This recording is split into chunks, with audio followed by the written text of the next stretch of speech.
ഇത്തരം കാര്യങ്ങളിലേക്ക് വരുമ്പോൾ കണ്ടന്റ് മാത്രം പഠിച്ചാൽ മതി. കണ്ടന്റ് പഠിക്കുന്ന ഒരു ഫാക്ട് കൊണ്ട് നമുക്കൊരു ആൻസറിലേക്ക് എത്താം. മെമ്മറി മതി. മാത്രമല്ല എലിമിനേഷൻ സ്ട്രാറ്റജി ഒക്കെ വെച്ചിട്ടാണ് നമ്മൾ ഇത്തരം പരീക്ഷകൾക്ക് നമ്മൾ ഏറ്റവും ടാക്കിൾ ചെയ്യാൻ വളരെ ബുദ്ധിമുട്ടുള്ളത്, നമ്മളെ കൊണ്ട് നമ്മുടെ കൈപ്പിടിയിൽ ഒതുങ്ങാത്തത്, കൊക്കിൽ ഒതുങ്ങാത്തത്, ഇങ്ങനെ കുറെ ആഡ്ജക്റ്റീവ്സ് ഒക്കെ യൂസ് ചെയ്താണ് നമ്മൾ നോർമലി ലിംഗ്വിസ്റ്റിക്സ് പേപ്പറിനെ പറയാ. അത് മാത്രം കൊണ്ട് നമുക്ക് ഈ പരീക്ഷ ജയിക്കാൻ പറ്റും. അത് എങ്ങനെ നമുക്ക് ഐഡിയാസ് എക്സ്പ്രസ് ചെയ്ത് അത് പേപ്പറിലേക്ക് വരിക എന്നുള്ളത്, അവിടെയാണ് ഏറ്റവും പ്രധാനം. രണ്ടാമത്തെ കാര്യം ലാംഗ്വേജ് പ്രൊഫഷൻസി. അപ്പോൾ നമുക്ക് PG കഴിയുന്ന കുട്ടികൾക്ക് പോലും ഞാൻ നേരത്തെ സൂചിപ്പിച്ചതുപോലെ പലപ്പോഴും യൂണിവേഴ്സിറ്റി ആൻസർ ഷീറ്റുകളുടെ കാര്യമൊക്കെ നമുക്ക് അറിയാം. പക്ഷെ ഞാൻ ഭയങ്കര ത്രില്ലിലാണ്, ഡിസ്ക്രിപ്റ്റീവ് എക്സാം ആണ് എന്നറിഞ്ഞത് തൊട്ട് ഞാൻ ഭയങ്കര ത്രില്ലിലാണ്. സോ നമുക്കൊരു സന്തോഷം തോന്നി. ഓക്കെ, ത്രില്ലാണ്. ഹലോ, എല്ലാവർക്കും പൾപിറ്റിൻ്റെ യൂട്യൂബ് ചാനലിലേക്ക് സ്വാഗതം. 2025 ഒരുപാട് നോട്ടിഫിക്കേഷനുകളുടെ ഒരു വർഷമായിരുന്നു. ഇപ്പം ഇയർ എൻഡ് ചെയ്യുമ്പോഴും ടീച്ചിങ് ആസ്പിരൻസിനെ സംബന്ധിച്ച് ഒട്ടനവധി പ്രതീക്ഷകൾ 2026 ഒട്ടനവധി പ്രതീക്ഷകൾ കൊണ്ട് തരുന്ന ഒരു വർഷം കൂടിയാണ് 2025. നമ്മളെ സംബന്ധിച്ച് നമ്മൾ ലോഞ്ച് ചെയ്ത വർഷമാണ്. അങ്ങനെ ഒരു പ്രത്യേകത കൂടിയുണ്ട്.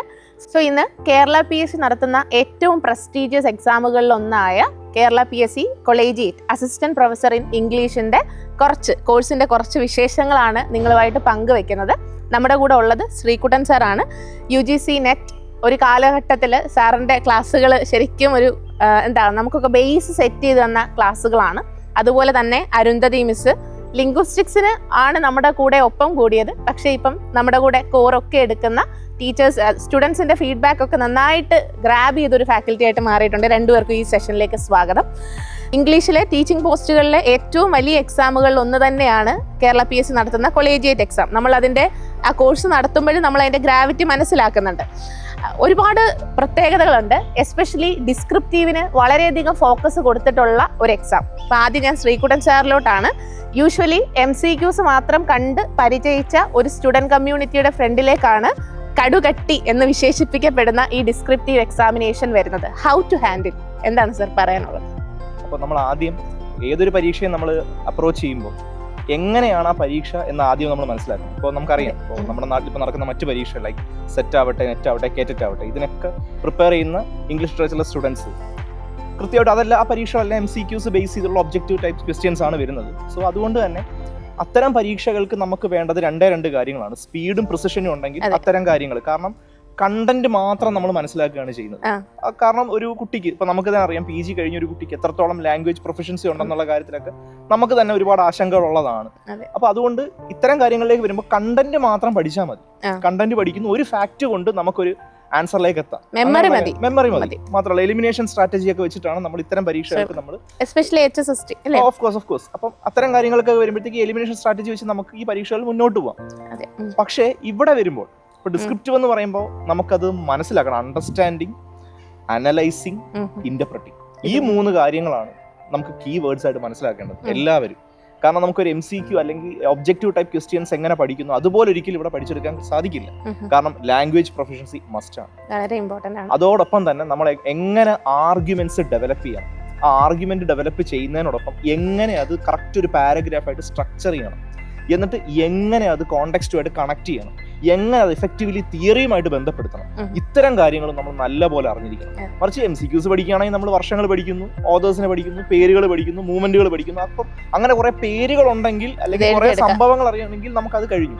പക്ഷെ ഇവിടെ വരുമ്പോഴത്തേക്ക് കൃത്യമായിട്ട് അത് ആർഗ്യുമെന്റ് ഡെവലപ്പ് ചെയ്യുക, അത് കൃത്യമായിട്ട് സ്ട്രക്ചർ ചെയ്ത് എഴുതുക. അതിന് നമുക്ക് റീഡിങ് മാത്രം പോരാ, ഡീപ്പ് റീഡിങ് വേണം, ഡീപ്പ് അണ്ടർസ്റ്റാൻഡിങ് വേണം, നല്ലപോലെ മനസ്സിലാക്കി വേണം, ഒപ്പം നല്ല ക്രിട്ടിക്കൽ എബിലിറ്റിയും വേണം. മാത്രമല്ല ഐഡിയാസ് ഉള്ളിലുണ്ടെങ്കിൽ മാത്രം കാര്യമില്ല. മനസ്സിലായില്ലേ? ഇപ്പൊ നമ്മളിപ്പോ നെറ്റിന് പഠിക്കുമ്പോഴത്തേക്ക് ഷേക്സ്പിയറിന് 37 നാടകങ്ങളെയും കഥാപാത്രങ്ങളെയും അത് മാത്രം കൊണ്ട് നമുക്ക് ഈ പരീക്ഷ ജയിക്കാൻ പറ്റില്ല. അത് എങ്ങനെ നമുക്ക് ഐഡിയാസ് എക്സ്പ്രസ് ചെയ്ത് അത് പേപ്പറിലേക്ക് വരിക എന്നുള്ളത്, അവിടെയാണ് ഏറ്റവും പ്രധാനം. രണ്ടാമത്തെ കാര്യം ലാംഗ്വേജ് പ്രൊഫഷൻസി.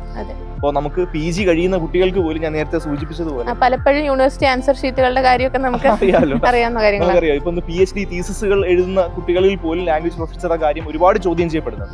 അപ്പൊ അവിടെ വരുമ്പോഴത്തേക്ക് ഇവിടെ നമ്മൾ ഏറ്റവും പ്രധാനമായിട്ട് മനസ്സിലാക്കണം, നമുക്ക് നല്ല രീതിയിൽ വായന, ഇപ്പൊ എന്താണോ ആ പോർഷൻ നമുക്ക് പഠിക്കാനുള്ളത് നല്ല രീതിയിൽ, അത് പോയട്രി ആവട്ടെ, നോവൽ ആവട്ടെ, എന്തായിക്കട്ടെ, നല്ല രീതിയിൽ അത് വായിച്ച് മനസ്സിലാക്കണം, നല്ലപോലെ എഴുതി പ്രാക്ടീസ് ചെയ്യണം. ഇന്നിപ്പോ അറിയാം, നമുക്ക് കാലങ്ങളായിട്ട് നമ്മൾ എഴുത്തുന്നൊരു സാധനത്തിൽ നിന്നേ നമ്മൾ അതുകൊണ്ട് നല്ല പോലെ എഴുതി നമ്മൾ ശീലിക്കാൻ പഠിക്കണം. അപ്പം ഡീപ്പ് അണ്ടർസ്റ്റാൻഡിങ്, ഡീപ്പ് റീഡിങ്, ഇത് രണ്ടും ഉണ്ടെങ്കിൽ മാത്രമേ ഇത്തരം ഈ ഒരു പരീക്ഷയ്ക്ക് നമുക്ക് മുന്നോട്ട് പോകാൻ സാധിക്കൂ. അല്ലാതെ നമുക്കൊരു കേവലം ഒരു പെരിഫറൽ ഒരു സ്കിമ്മിങ് വെച്ചിട്ട് ഒരിക്കലും നമുക്ക് പറ്റില്ല. 2 മണിക്കൂർ ഇരുന്ന് എഴുതുക എന്ന് പറയുന്നത് അറിയാലോ. മാത്രമല്ല ഓരോരുത്തരുടെയും ഭാഷ ഡിഫറെന്റ് ആണ്. അപ്പോൾ അത് എങ്ങനെ എല്ലാവരേക്കാൾ മികച്ചതാക്കി നിർത്തുക എന്നുള്ളതാണ് അതൊരു ചലഞ്ച്. അപ്പൊ ചലഞ്ച് മനസ്സിലാക്കി വേണം നമ്മൾ പ്രിപ്പയർ ചെയ്യാൻ മുന്നോട്ട്. അതെ സാർ, ഒരുപാട് പോയിന്റ്സ് പറഞ്ഞു. എസ്പെഷ്യലി ഇപ്പോൾ ഒരു പോയിന്റ് സ്റ്റേറ്റ് ചെയ്ത് കഴിയുമ്പോൾ അല്ലേ സാർ, ഇപ്പം ഹാംലെറ്റിൽ തന്നെ നമ്മളൊരു ഐഡിയ പുട്ട് ഫോർവേഡ് ചെയ്യുമ്പോൾ അതിൻ്റെ ഒരു എക്സാമ്പിൾ കൂടി അല്ലെങ്കിൽ ആ ഒരു പ്ലേയിൽ നിന്നൊരു എവിഡൻസ് കൂടി നമ്മൾ കൊടുക്കണം എന്ന് പറയുന്നുണ്ട്. പിന്നെ സാറ് ലാംഗ്വേജ് എന്തുമാത്രം ഇമ്പോർട്ടൻ്റ് ആണെന്ന് പറയുന്നുണ്ട്. പക്ഷെ നമ്മുടെ സ്റ്റുഡൻസിന് നമ്മൾ റൈറ്റിംഗ് സെഷൻസ് പ്രൊവൈഡ് ചെയ്യുന്നുണ്ട്.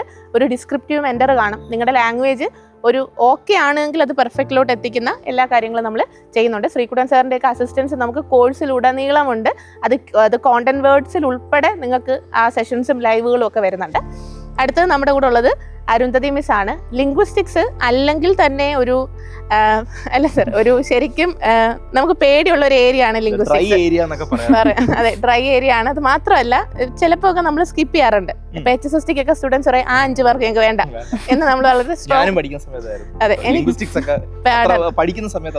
പക്ഷെ HSST നമ്മുടെ സ്റ്റുഡൻസിന്റെ ഏറ്റവും വലിയ ബ്ലെസ്സിങ് അരുന്ധതി മിസ് ആണ് ലിംഗ്വിസ്റ്റിക്സ് എടുക്കുന്നത് എന്നുള്ളതാണ്. സോ ഇനി എൻ്റെ ക്വസ്റ്റ്യൻ, ഇപ്പം ലിംഗ്വിസ്റ്റിക്സ് ഉണ്ട് പ്ലസ് അതൊരു ഡിസ്ക്രിപ്റ്റീവ് പരീക്ഷ, എന്താണ് അപ്പോൾ അതെങ്ങനെ ടാക്കിൾ ചെയ്യും എന്നുള്ളതാണ്. നിങ്ങൾ രണ്ടുപേരും പറഞ്ഞ പോലെയുള്ള എല്ലാ പോരായ്മകളും പറഞ്ഞു കേട്ടിട്ടുള്ള ഒരു പേപ്പറാണ് ലിംഗ്വിസ്റ്റിക്സ് എന്ന് പറഞ്ഞാൽ.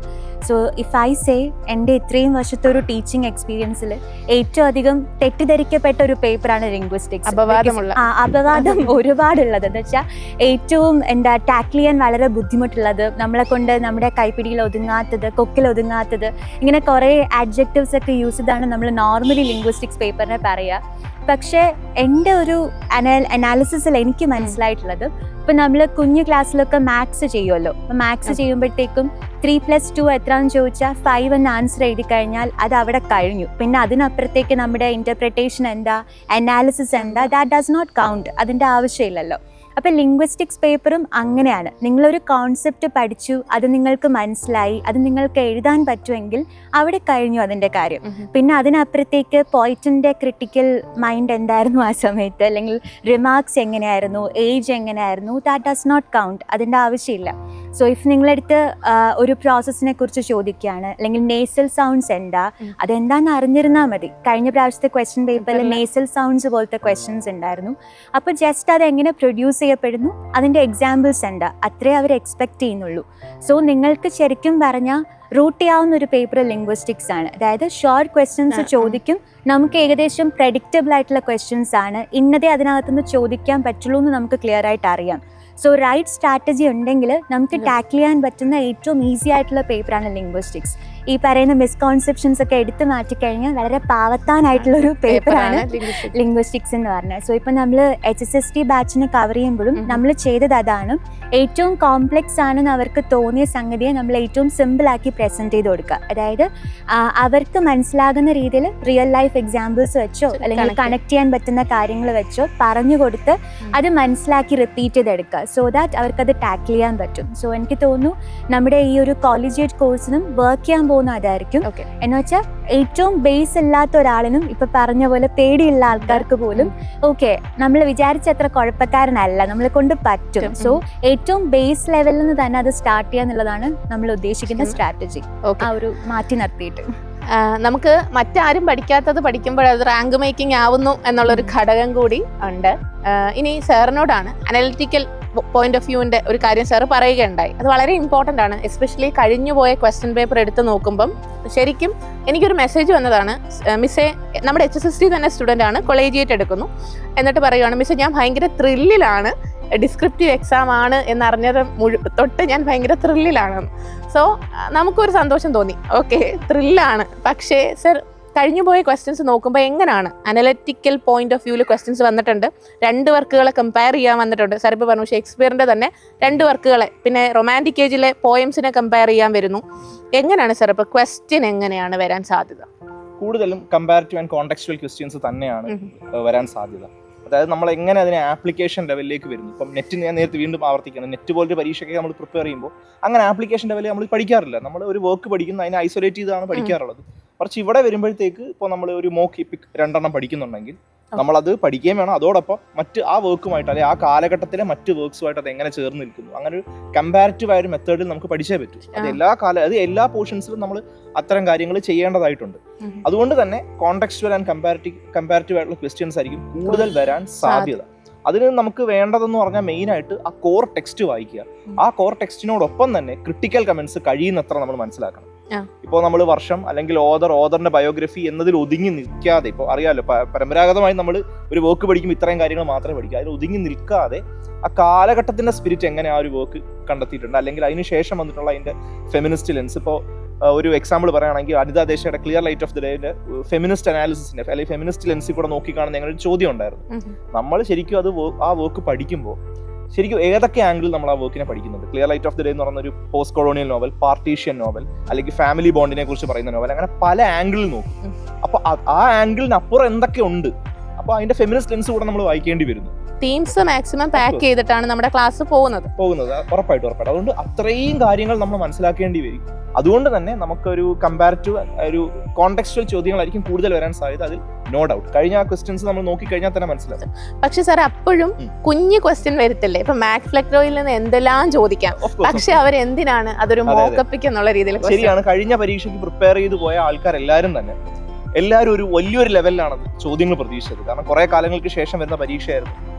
മുൻ ധാരണകൾ ഒരുപാടുണ്ടായിരുന്നു. പിന്നെ അതുപോലെ പക്ഷെ മുൻ മാതൃകകളില്ല. ആദ്യമായി ഡിസ്ക്രിപ്റ്റീവ് വരുന്നുണ്ട്. അപ്പൊ മുൻ മാതൃകകളില്ല. മാത്രമല്ല കഴിഞ്ഞൊരു 10 വർഷമായിട്ട് മത്സര പരീക്ഷകൾക്ക് തയ്യാറെടുക്കുന്ന കുട്ടികളെല്ലാം തന്നെ ഈ MCQസിനെ ബേസ് ചെയ്താണ് പൊക്കോണ്ടിരിക്കുന്നത്. അതുകൊണ്ട് തന്നെ മാത്സ് ഫ്ലെക്നോടെ പല തരങ്ങളാണ് അവർ നോക്കിയത്. എന്നാൽ നമുക്കറിയാം, ഒരു ഡിഗ്രിയിലേക്ക് നമ്മൾ കയറുമ്പോൾ ആദ്യം ഒരു ടീച്ചർ കൊടുക്കുന്ന അസൈൻമെന്റ് ആണ് മാത്സ് ഫ്ലെക്നോ അസൈൻമെന്റ്. ആ ലെവലിൽ പലപ്പോഴും ആൾക്കാർ നോക്കി കണ്ടില്ല. അതാണ് പ്രശ്നം. അപ്പൊ നമുക്ക് നമ്മുടെ ഒരു എന്താ പറയാ പ്രിപ്പറേഷൻ എന്ന് പറയുന്നത് എല്ലാം ഉൾപ്പെടുന്നതായിരിക്കണം. അതായത് താഴത്തെ ലെവലിൽ നിന്ന്, അതായത് ഒരു മോക്കപ്പിക്കിൽ നിന്ന് വേറെ എന്തൊക്കെ ആസ്പെക്റ്റുകൾ അതിനകത്തുണ്ട്, അത് 20ാം നൂറ്റാണ്ടിലെ ക്രിട്ടിക്സ് എന്താണ് പറയുന്നത്, അതിന്റെ റീഡർ റെസ്പോൺസ് ക്രിറ്റിക്സ് എന്താണ്, ഉൾപ്പെടെയുള്ള കാര്യങ്ങൾ നമ്മൾ മനസ്സിലാക്കുകയും വെക്കണം. അത് ശരിയാണ് മാം ചോദിച്ചാൽ വളരെ പ്രധാനപ്പെട്ട ചോദ്യമാണ്. കാരണം വളരെ ബേസ് ലെവലിലുള്ള, ഇപ്പൊ നേരത്തെ പറഞ്ഞ clear light of the day അങ്ങറ്റത്തുള്ള ചോദ്യമാണെങ്കിൽ മാത്സ് ഇങ്ങറ്റത്തുള്ള ചോദ്യമായിരുന്നു. അപ്പൊ നമ്മൾ സ്പെക്ട്രമാണ് ബാലൻസ് ചെയ്ത് പഠിക്കുക എന്നുള്ളതാണ്. പിന്നെ നമ്മുടെ സ്റ്റുഡൻസിനോട് പറയാനുള്ള ഏറ്റവും വലിയ കാര്യം, ഡിസ്ക്രിപ്റ്റീവിൽ പണ്ടേ ഒരു അപ്പർ ഹാൻഡ് ഉള്ള ഒരു ടീച്ചേഴ്സിന്റെ ഗ്രൂപ്പ് എന്നോ ഫാക്കൽറ്റി എന്നൊക്കെ നമുക്ക് പറയാം. ഹൈക്കോർട്ടിനൊക്കെ നമ്മൾ കൊടുത്ത എസ്സേസ് അസ് സച്ച് ചോദിച്ചൊരു ഹിസ്റ്ററി കൂടി നമുക്കുണ്ട്. അതുകൊണ്ട് തന്നെ നമ്മൾ പ്രിപ്പയർ ചെയ്യുന്ന, ഹാൻഡ് പിക്ക് ചെയ്ത് ഇവിടുത്തെ ഓരോ ഫാക്കൽറ്റിയും പ്രിപ്പയർ ചെയ്യുന്ന 1400ഓളം ക്വസ്റ്റ്യൻസ് വരുന്ന ഒരു MCQ ബുക്ക് നമ്മൾ നമ്മുടെ സ്റ്റുഡൻസിന് ഫ്രീ ആയിട്ട് അയച്ചു കൊടുക്കുന്നുണ്ട്. അതിൽ നിന്നൊക്കെ തന്നെ ഒരു 70% ക്വസ്റ്റ്യൻ വരും. അത് റിപ്പീറ്റ് ചെയ്ത് പഠിക്കുക എന്നുള്ളതാണ്. ഇനി അരുന്ധതി മിസ്സിനോടാണ്, ട്രാൻസ്ക്രിപ്ഷനൊക്കെ നമ്മൾ ഓപ്ഷൻസിൽ നിന്ന് പിക്ക് ചെയ്യുന്ന ഒരു സ്വഭാവം സ്റ്റുഡൻസിനുണ്ട്. ലൈക്ക് നമുക്കൊക്കെ അങ്ങനെ ഉണ്ട്. കാര്യം 4 ഓപ്ഷൻ കാണുമ്പോൾ ഓക്കെ ഇതിലൊന്നാണ് എന്ന്. അതുപോലെ സ്ട്രെസ്സൊക്കെ നമ്മൾ അങ്ങനെ പിക്ക് ചെയ്യാറുണ്ട്. ഡിസ്ക്രിപ്റ്റീവ് വരുമ്പോൾ നമുക്ക് പിക്ക് ചെയ്യാൻ ഒന്നും അവർ തരുന്നില്ല എന്നൊരു വിഷമം നമ്മുടെ സ്റ്റുഡൻസിനുണ്ട്. അതെങ്ങനെ ഹാൻഡിൽ ചെയ്യും? നമ്മളിപ്പം HSSTക്ക് ചെയ്യുന്ന ഒരു കാര്യമുണ്ട്. ഞാനിപ്പോൾ ചെയ്തുകൊണ്ടിരിക്കുന്ന അവരുടെ ഫിനറ്റിക്സ് സൗണ്ട്സ് എല്ലാം ഒന്ന് സെറ്റാക്കി എടുക്കുക എന്നുള്ളതാണ്. സോ വൺസ് നമ്മളത് സെറ്റാക്കി കഴിഞ്ഞാൽ ഒരു 2 അല്ലെങ്കിൽ 3 ഡേയ്സ് കൊണ്ട് ഡീറ്റെയിൽഡ് ആയിട്ട് നമ്മൾ ട്രാൻസ്ക്രിപ്ഷൻ്റെ മാത്രം എക്സസൈസസ് ആയിരിക്കും പോകുന്നുണ്ടാവുക. സോ സ്ട്രെസ് എന്ന് പറയുമ്പോൾ ഭയങ്കര കുഴപ്പിക്കുന്ന സ്ട്രെസ് മാർക്കിംഗ് ക്വസ്റ്റ്യൻസ് വരാൻ ചാൻസ് ഇല്ല. സോ അതിനകത്ത് നമുക്കിപ്പം യൂസ് ചെയ്യാവുന്ന കുറച്ച് റൂൾസ് ഉണ്ട്, പഠിച്ചെടുക്കാവുന്ന കുറച്ച് കാര്യങ്ങളുണ്ട്. സോ നമ്മൾ അത് വെച്ചിട്ട് ഇവരെ കൊണ്ട് മാക്സിമം വർക്ക്ഔട്ട് ചെയ്യിക്കുക എന്നുള്ളതാണ് നമ്മുടെ ഒരു സ്ട്രാറ്റജി എന്ന് പറയുന്നത്. Because the more you do the more you become familiar with it. So അങ്ങനെ ചെയ്ത് കഴിയുമ്പം ഒന്നെങ്കിൽ ഇതല്ല മറ്റേ രീതിയിലായിരിക്കാം സ്ട്രെസ് വരുന്നതെന്ന് ചിന്തിക്കാനുള്ളൊരു കപ്പാസിറ്റി ഉണ്ടാവും. ബിക്കോസ് നമ്മൾ സിമിലർ ആയിട്ടുള്ള വേർഡ്സ് ചിലപ്പം ചെയ്യുന്നുണ്ടാവും, അല്ലെങ്കിൽ സിമിലർ ആയിട്ടുള്ള പാസേജസ് ചിലപ്പോൾ ട്രാൻസ്ക്രൈബ് ചെയ്തിട്ടുണ്ടാവും. അപ്പോൾ ഈ ഫങ്ഷണൽ വേർഡ്സ് എന്ന് പറയുന്ന ഈ കുഞ്ഞു വേർഡ്സ് ഉണ്ടല്ലോ, ഈസോ 2ഓ 4 പോലുള്ള വേർഡ്സിനൊക്കെ കോൺട്രാക്ഷൻ വരുമ്പോൾ അത് ചുരുങ്ങിപ്പോവും. അത് നമ്മളിപ്പോൾ ഒരു പാസേജിൽ ചെയ്ത് കഴിഞ്ഞാൽ അത് തന്നെ നമുക്ക് ബാക്കിയുള്ളതിലും യൂസ് ചെയ്യാം. സോ ഈ പറഞ്ഞ പോലെ ട്രാൻസ്ക്രിപ്ഷനെ സംബന്ധിച്ചിടത്തോളം റെഗുലർ പ്രാക്ടീസ് മാത്രമാണ് അതിന്റെ കീ. ലൈവ് ഉണ്ടല്ലോ മിസ്സിന്റെ, ലൈവ് ഉണ്ടാവും. സോ ട്രാൻസ്ക്രിപ്ഷനും സ്ട്രെസ്സും ഒക്കെ നമ്മൾ വർക്ക്ഔട്ട് ചെയ്ത് തന്നെ അത് ക്ലിയർ ആക്കി എടുക്കും. അല്ലാണ്ട് ഒരു ലെക്ചർ മോഡിലോ അല്ലെങ്കിൽ ജസ്റ്റ് നിങ്ങൾക്കറിയാലോ അങ്ങനെയല്ല. നമ്മളത് എക്സസൈസ് ചെയ്ത് തന്നെ വർക്ക്ഔട്ട് ചെയ്ത് തന്നെ അതിനെ പ്രാക്ടീസ് ചെയ്ത് പെർഫെക്റ്റ് ആക്കും. That's what we work for. Okay, അപ്പം നമ്മുടെ കോഴ്സ് December 1 സ്റ്റാർട്ട് ചെയ്യുന്നത്. അഡ്മിഷൻസ് ഗോയിങ് ആണ്. നിങ്ങൾക്കറിയാം, ഇവിടെ ഒരു ഫാക്കൽറ്റി അല്ല ക്ലാസ് എടുക്കുന്നത്, ഒരു അധ്യാപകനല്ല. കുറവുകളും ഒരുപാട് കൂടുതലുകളും നമ്മൾ കൂടിച്ചേർന്നിരുന്ന് അതിനെ നമ്മൾ കറക്റ്റ് ബാലൻസ് ചെയ്യുന്നുണ്ട്. ഒത്തിരി അധ്യാപകരുണ്ട്, കൂടുതലും യങ്സ്റ്റേഴ്സ് ആണ്, പക്ഷേ എക്സ്പീരിയൻസ് ഉള്ളവരാണ്. ലൈവുകൾ മാത്രമല്ല, നിങ്ങൾക്ക് റെക്കോർഡഡും ലൈവും അവൈലബിൾ ആണ്. മാക്സിമം ക്വസ്റ്റ്യൻ പൂൾ വരുന്നുണ്ട്. നമുക്ക് പ്രൊഫസർ ടോക്ക് എന്ന് പറഞ്ഞ് മന്ത്ലി ഒരിക്കൽ നമ്മൾ റിട്ടയർഡ് ആയിട്ടുള്ള പ്രൊഫസേഴ്സിനെ കൊണ്ടുവന്ന് ജസ്റ്റ് ഇപ്പോഴേ നിങ്ങളുടെ ഇന്റർവ്യൂ പ്രിപ്പറേഷൻസ് തുടങ്ങുന്നുണ്ട്. ആഴ്ചയിൽ 3 മണിക്കൂർ ഞാൻ ഒരു ദിവസം നിങ്ങൾക്ക് ഡിസ്ക്രിപ്റ്റീവ് മെന്ററെ പരിചയപ്പെടുത്താം. വളരെ ലാംഗ്വേജ് പ്രൊഫഷൻസി ഉള്ള, എന്നാൽ നിങ്ങളുടെ കുഞ്ഞെറേഴ്സ് പോലും കണ്ടുപിടിച്ച് ഇത് തെറ്റാണ്, ഇതിങ്ങനെ തിരുത്താം എന്ന് പറയാൻ പറ്റുന്ന ഒരു മെന്ററിന്റെ സപ്പോർട്ട് നിങ്ങൾക്ക് വരുന്നുണ്ട്. 10 മോഡൽ ക്വസ്റ്റ്യൻസ് വരുന്നുണ്ട്. ഒരു സമഗ്രമായ കേരള PSCക്ക് വേണ്ടി ഡിസൈൻ ചെയ്തിട്ടുള്ള സമഗ്രമായിട്ടുള്ള ഒരു പാക്കേജുമായിട്ട് പൾപ്പിറ്റ് വരുന്നുണ്ട്. തൊട്ട് താഴെ നമ്മുടെ കമ്മ്യൂണിറ്റിയുടെ ലിങ്ക് ഷെയർ ചെയ്തിട്ടുണ്ട്. നിങ്ങൾക്ക് അതിൽ ഭാഗമാവാം. നമ്മളെ ഓരോരുത്തരെയും ലൈവിലും നേരിട്ടും അല്ലാതെയും ഒക്കെ കാണാനുള്ള, കണ്ട് ഒന്നിച്ച് പഠിക്കാനുള്ള ഒരു പ്രോസസ്സായിട്ട് തന്നെ ഇത് കൊണ്ടുപോകാൻ പറ്റും. Okay, thank you.